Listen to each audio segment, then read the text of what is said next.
Assalamualaikum warahmatullahi wabarakatuh. Waalaikumsalam warahmatullahi Akademia dan pemirsa dimanapun berada, semoga senantiasa dalam kesehatan, kebaikan, dan dimudahkan segala urusannya. Amin, amin. Kembali saya ditemani oleh narasumber utama kita, yaitu Pak Hamka. Apa kabar Pak Hamka? Baik, alhamdulillah, alhamdulillah sehat.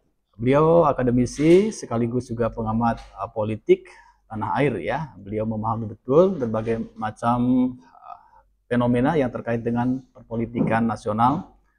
Nah, ada satu pejabat kita Pak, yang kita, ya saya sih merasa perlulah kita untuk menunjukkan apresiasi setinggi-tingginya kepada satu pejabat ini Pak.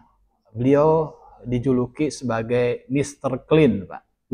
Beliau adalah Menteri Pertanian, yaitu Pak Amran. Amran siapa Pak? Sulaiman. Amran Sulaiman ya. Ini saya kutip Pak, dari sekian banyak berita terkait dengan prestasi beliau, salah satunya berita yang saya kutip, bahwa beliau ini seorang pejabat yang meskipun sipil, tapi ketegasannya melebihi militer Pak. Saya salut sekali, bahkan jujur saja, ya saya belum pernah mengetahui ada pejabat militer yang setegas seperti Pak Amran ini Pak. Nah, ketegasan beliau tercermin dari keberanian beliau untuk memberikan sanksi, bahkan memecat orang-orang pejabat ya, baik di instansi pemerintah maupun di perusahaan-perusahaan BUMN ya, apabila mereka melakukan tindakan-tindakan yang menyimpang. Dan itu sudah dibuktikan dengan begitu banyaknya ya pegawai yang sudah beliau berikan sanksi. Ini sebagai contoh Pak, selama memimpin sejak 2014 hingga periode sekarang ya, sebanyak 844 pegawai diberikan sanksi, bahkan dicopot karena melakukan penyelewengan atau korupsi. Mantan Amran juga pernah memenjarakan pejabat yang mengutip fee proyek, bahkan menindak 27 perusahaan pupuk yang merugikan petani hingga 3,2 triliun. Amran juga pernah membongkar ya, mafia yang diduga bermain di pasar induk beras Cipinang dan seterusnya. Nah, kemudian berita-berita selanjutnya juga menunjukkan ketegasan beliau dalam memberikan sanksi terhadap para pejabat yang diduga menunjukkan penyelewengan, ya, menunjukkan peran yang tidak sebagaimana harus mereka tunjukkan kepada rakyat dalam konteks ini terhadap petani. Jadi keberpihakan Amran terhadap petani itu begitu besar, bahkan bisa dibuktikan dengan ketersediaan ya pangan yang dianggap sebagai bagian atau upaya dalam mewujudkan ketahanan pangan Pak ya. Bagaimana Pak Hamka melihat sosok pejabat yang satu ini Pak? Oke. Secara sepintas saya ingin mengubahkan sedikit tentang latar belakang beliau ya. Jadi istilah clean buat Mr. Clean itu bukan omong kosong. Karena dia menciptakan itu bahwa pertama dia jauh dari penyimpangan dan korupsi. Yang kedua, prestasi beliau ini kan luar biasa ya. Sehingga ketersediaan pangan dalam hal ini beras bisa mencukupi. Bahkan orientasinya sekarang sudah ekspor. Ya. Saya kira ini patut diacungi jempol bahwa usaha yang demikian keras, kuat, agar Indonesia punya ketahanan pangan, ini bukan pekerjaan kecil Pak. Ini pekerjaan besar yang dituntaskan oleh seorang Amran Sulaiman, Menteri Pertanian kita. Kita harus apresiasi ini. Karena tidak banyak pejabat yang punya prestasi seperti ini. Betul.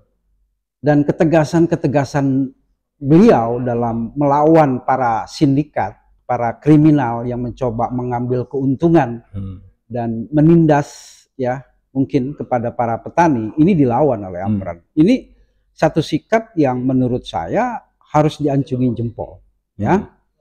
Dan bahkan mungkin Amran harus diberikan semacam penghargaan. Betul.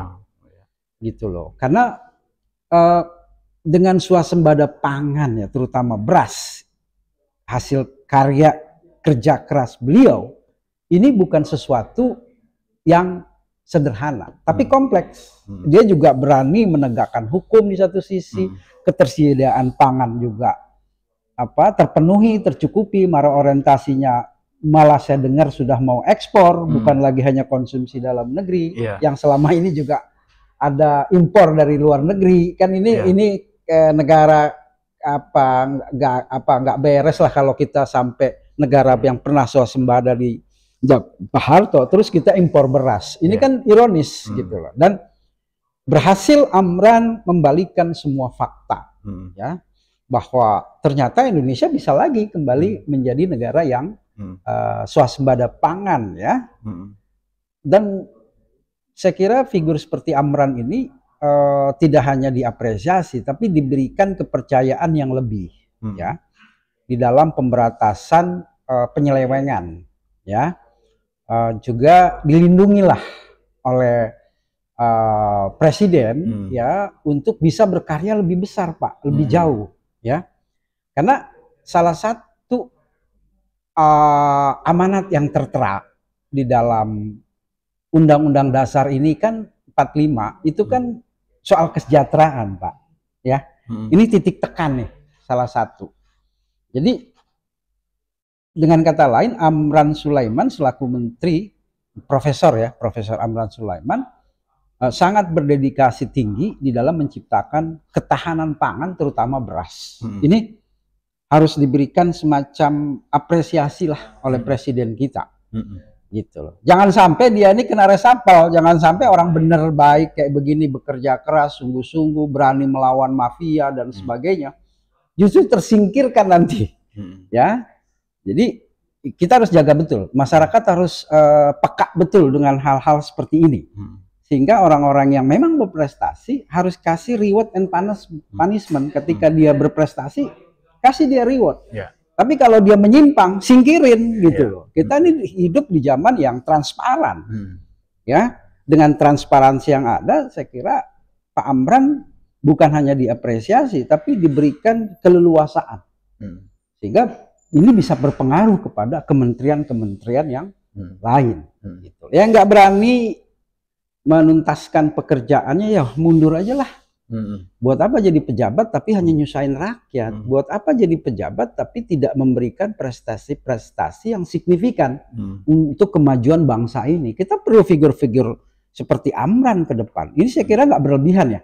Karena kita sudah terlalu lama melihat banyak sekali, ya mohon maaf lah, banyak sekali pejabat yang masuk sekolah lagi alias di penjara, gitu loh. Kita pingin pejabat-pejabat kita yang memang the right mind in the right place, orang-orang yang tepat di bidangnya, sehingga kemajuan itu bisa kita peroleh di berbagai bidang, tidak hanya soal ketahanan pangan, tapi di bidang-bidang lain. Saya pendidikan, jadi misalnya pendidikan ini kan kalau sekarang ini kita lihat masih berantakan, gitu ya.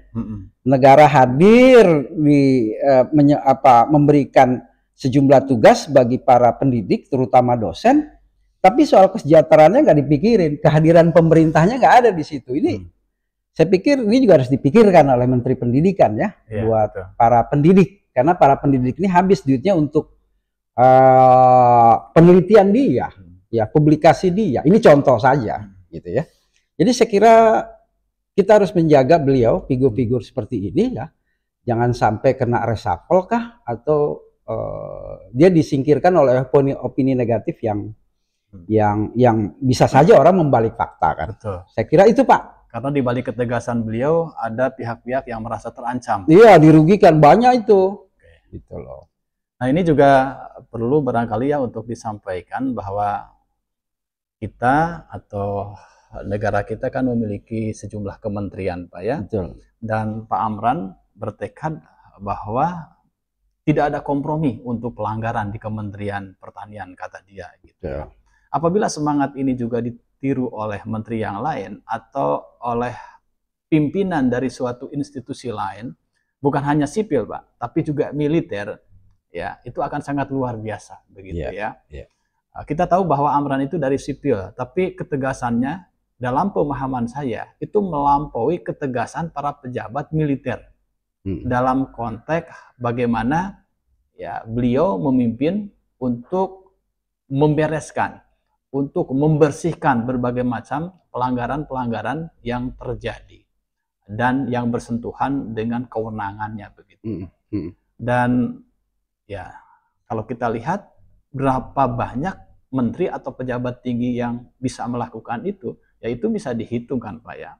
Bahkan kalau kita mau menghitung secara tegas, ya sampai saat ini barangkali ya terutama Amran gitu kan, Pak Amran itu begitu. Sedangkan yang lain kan belum kelihatan betul. Ya meskipun katakanlah di Kementerian Tenaga Kerja itu sudah mulai juga kan, ada upaya-upaya untuk membenahi para pengusaha yang mencoba untuk mengakali para pegawai dengan misalnya menahan ijazah palsu dan seterusnya. Itu sebuah perkembangan yang bagus lah begitu ya. Jadi hendaknya cara-cara semacam itu yang membela kepentingan rakyat harus terus dikedepankan, dan penegakan hukum juga harus betul-betul ditunjukkan. Tak terkecuali sekali lagi ini kepada pihak militer ini Pak. Ini penting sekali. Ketika bicara mengenai ketegasan, hendaknya mereka kan yang menjadi role modelnya Pak ya. Harusnya kan begitu. Jadi jangan sungkan-sungkan lagi atas dasar hukum, atas dasar apa namanya kedaulatan NKRI misalnya. Ketika ada dugaan-dugaan kuat bahwa ada aparatur dari militer maupun dari kepolisian yang melakukan tindakan-tindakan yang melanggar hukum, bahkan mengancam integrasi bangsa, harusnya segera dibersihkan. Karena mereka adalah benalu yang akan membuat bangsa ini sulit untuk tumbuh dan berkembang menjadi lebih baik kan begitu Pak ya. Nah, sebagai closing sentence, pernyataan penutup yang bisa Pak Hamka sampaikan terkait dengan konteks kepemimpinan sebagaimana yang ditunjukkan Pak Amran, yang barangkali bisa disampaikan untuk dapat menginspirasi para menteri atau para pejabat tinggi lainnya. Silakan. Iya, kita berharap ini kan soal mental Pak. Ya. Mental itu soal bukan hanya sekedar berani atau tidak berani. Ya kita harus juga tahu ya track record menteri itu gitu loh. Dia sebelumnya berprestasi tidak, baik itu secara akademis gitu ya, baik secara pengabdian masyarakat, keterlibatan dia di dalam dunianya ya, sehingga dia bisa kelihatan orang ini mampu di dalam mengimplementasikan nawacita program-program presiden kita Prabowo.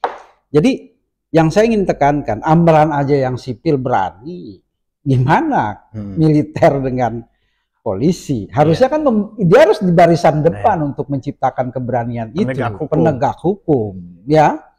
Jadi tanpa kita minta pun itu tugas mereka. Iya, betul. Harusnya mereka malu dengan Amran karena seorang sipil berani bertindak sejauh itu, berani mengambil resiko.